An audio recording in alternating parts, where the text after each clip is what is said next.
Assalamualaikum warahmatullahi wabarakatuh. Kami kelompok 5 akan mempresentasikan tentang logam krom dan logam mangan yang beranggotakan Muhammad Ridwan, Nadian Imanda Putri, Ilham Nur Rahman, Kusnadi. Sifat fisika dan sifat kimia. Logam krom ditemukan pada tahun 1797 oleh Vauquelin yang membuat logam krom pada tahun berikutnya. Kromium adalah sebuah unsur kimia dalam tabel periodik yang memiliki lambang Cr dan nomor atom 24. Sifat fisika: 1. Berwarna putih perak. 2. Tahan terhadap korosi. 3. Warna oksidannya berbeda-beda. 4. Logam ini memiliki titik leleh 1900 derajat Celcius. 5. Kepadatannya adalah 7,1 gram per cm kubik. Sifat kimia: 1. Tidak bereaksi dengan air, tapi bereaksi dengan kebanyakan asam. 2. Tidak dapat bercampur dengan basa. 3. Ketika dipanaskan kromium membentuk oksida kromat hijau. 4. Hindarkan dari panas dan hindari debu kromium. 5. Pada temperatur yang terkontrol kromium dapat bereaksi dengan unsur. Berikut ini adalah contoh mineral utama mangan dan lambang mangan. Sifat fisika logam mangan: 1. Logam mangan berwarna putih keabu-abuan, konsentrasinya pada air kurang. 2. Sangat rapuh tetapi mudah teroksidasi. 3. Paramagnetik. Sifat kimia mangan: 1. Mangan lebih mudah dipisahkan secara fisik. 2. Valensinya yang tinggi, tidak larut dalam air. 3. Konsentrasi mangan yang ada dalam air minimal 0,3 mg per liter. 4. Sebagai padatan di dalam tanah. Berikut ini adalah contoh presentase kelimpahan logam di alam. Kelimpahan di alam. Untuk logam Cr, kelimpahan kromium di kerak bumi sekitar 100-300 bagian per juta. Unsur ini menempati peringkat 20 di antara unsur-unsur kimia dalam hal kelimpahan mereka di bumi. Pada logam kromium bisa dilihat untuk logam Mn membuat sampai sekitar 1000 ppm 0,1%, dan kerak bumi sehingga ke-12 unsur paling berlimpah di sana. Tanah mengandung mangan 7-9000 ppm dengan rata-rata 440 ppm. Air laut yang hanya 10 ppm mangan dan suasana mengandung 0,01. Mangan terjadi terutama sebagai pirolusit MnO2, braunit Mn2 plus Mn3 plus 6, SiO12,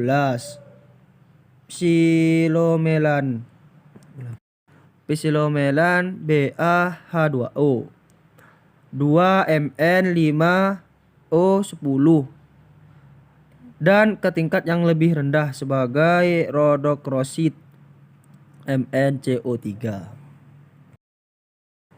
Kereaktifannya: untuk logam Cr, kromium adalah unsur paling melimpah ke-22 di kerak bumi dengan konsentrasi rata-rata 100 ppm.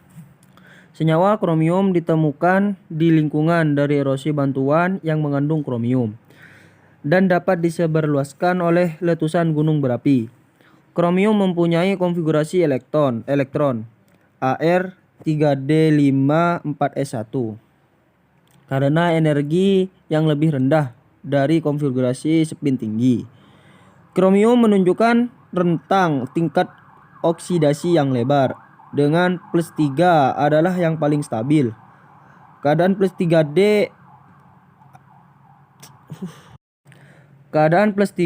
dan plus 6 adalah yang paling umum dalam senyawa kromium, sementara plus 1, plus 4, dan plus 5 jarang. Untuk logam Mn, kereaktifan unsur transisi lebih rendah bila dibandingkan alkali maupun alkali tanah. Bereaksi lambat dengan air, oksigen, dan halogen. mudah melepas elektron elektropositif, Biloxnya selalu bertanda positif. Pada umumnya, Bilox maksimumnya sama dengan jumlah elektron pada subkulit 3D dan 4S. Memiliki lebih dari satu bilangan oksidasi, bersifat katalis, kereaktifan unsur transisi. Konfigurasi elektron dengan teori mekanika kuantum. Untuk logam kromium, nomor atomnya adalah 24. Konfigurasi elektron dengan teori mekanika kuantum kromium adalah Cr24 sama dengan 1s pangkat 2, 2s pangkat 2, 2p pangkat 6, 3s pangkat 2, 3p pangkat 6, 4s pangkat 2, dan 3d pangkat 4. Konfigurasi elektron dengan teori mekanika kuantumnya: N sama dengan 3, L sama dengan 2, M sama dengan 1, S sama dengan positif setengah. Untuk logam Mn atau mangan, nomor atomnya adalah 25. Konfigurasi elektron dengan teori mekanika kuantum adalah Mn25 sama dengan 1s pangkat 2, 2s pangkat 2, 2p pangkat 6, 3s pangkat 2, 3p pangkat 6, 4s pangkat 2, dan 3d pangkat 5. Maka N sama dengan 3, L sama dengan 2, M sama dengan 2, dan S sama dengan plus setengah. Reaksi pada logam Cr dan logam Mn. Pertama, logam Cr. Reaksi-reaksi yang terjadi pada kromium terdapat 4 macam. Yang pertama, reaksi kromium dengan udara. Maknanya, logam kromium tidak dapat bereaksi dengan udara atau oksigen pada suhu kamar. Yang kedua, reaksi kromium dengan air. Maknanya, logam kromium tidak dapat bereaksi dengan air pada suhu kamar. Yang ketiga, reaksi kromium dengan halogen. Dalam reaksi kromium dengan halogen terdapat 4 macam. Yang pertama ada fluorida. Kromium bereaksi langsung dengan fluorin F2 pada suhu 400 derajat Celcius dan 200 sampai 300 atmosfer. Kedua, ada klorida.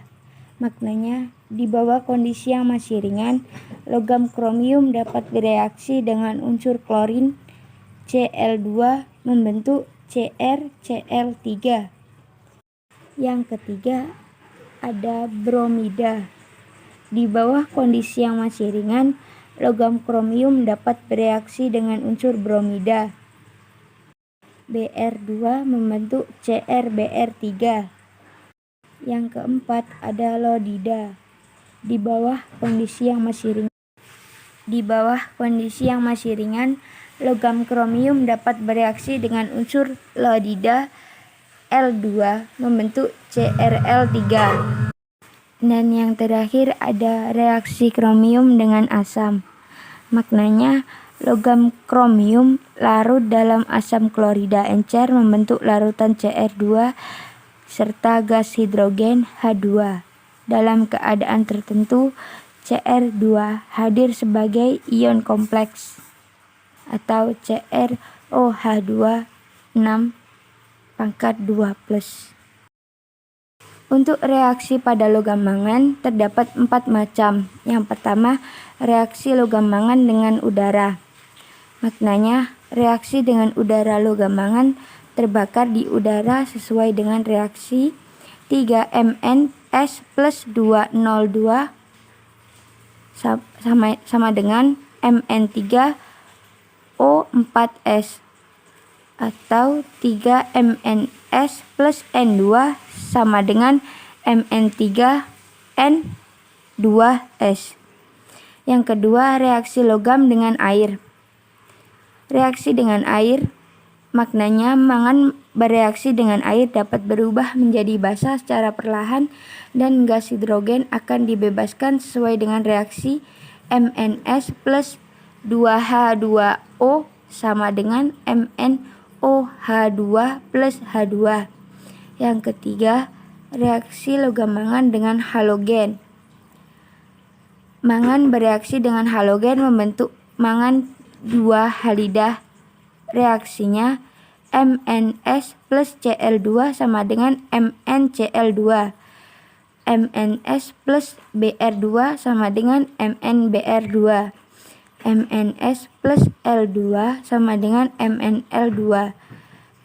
Dan yang terakhir MnS plus F2 sama dengan MnF2. Yang terakhir, reaksi dengan asam. Logam mangan bereaksi dengan asam-asam encer secara cepat menghasilkan gas hidrogen sesuai reaksi MnS plus H2SO4 sama dengan Mn2 plus Aq plus SO4 pangkat 2 min Aq plus H2G. Secara umum logam Cr, kegunaan utamanya adalah peng listrik dan pembuatan batu bata tahan api. Kronium bisa juga melindungi baja dari korosi, memberinya permukaan yang terang dan mengkilap. Krom fluorida digunakan pencetakan celupan kain bol dan lengket. Kromat digunakan untuk pigmen hijau pewarna pada cat, atap aspal dan bahan keramik, batu bata tahan api dan amplas. Beberapa senyawa kromium digunakan sebagai katalis untuk pengolahan hidrokarbon. Contohnya yaitu katalis Phillips buat dari oksida kromium. Digunakan produksi untuk setengah tipe dunia. Oksida campuran FeCl digunakan sebagai katalis suhu untuk reaksi pergeseran gas air. Untuk logam Mn, mangan dioksida telah digunakan untuk membuat kaca tak berwarna. Mangan dioksida juga digunakan sebagai pigmen coklat hitam di cat dan sebagai pengisi baterai sel kering. Biji mangan digunakan pada produksi baja, di mana mangan tersebut dicampur untuk menghilangkan oksigen pada baja. Senyawa oranomangan dapat ditambahkan ke bensin untuk meningkatkan nilai oktanya dan mengurangi kekuatan mesin. Mangan dioksida sebagai pirolusit digunakan sebagai dipolaris dan sel kering baterai dan untuk menghilangkan warna hijau pada gelas yang disebabkan oleh pengotor besi. Mangan sendiri memberi warna lembayung pada kaca. Dioksidanya berguna untuk pembuatan oksigen dan klorin. Dan dalam pengeringan cat hitam, senyawa permagneta adalah oksidator yang kuat dan digunakan dalam analisis kuantitatif dan dalam pengobatan. Mangan juga banyak tersebar dalam tubuh. Mangan merupakan unsur yang penting untuk menggunakan vitamin B1. Dan logam Cr dan Mn pada alat berat yaitu logam kronium digunakan untuk melapisi batang hidrolik agar tidak mudah berkarat dan keropos. Logam mangan digunakan untuk campuran cat pada alat berat sehingga lebih tahan lama dan lebih mengkilap. Terima kasih telah menyaksikan video dari kami. Sekian, wassalamualaikum warahmatullahi wabarakatuh.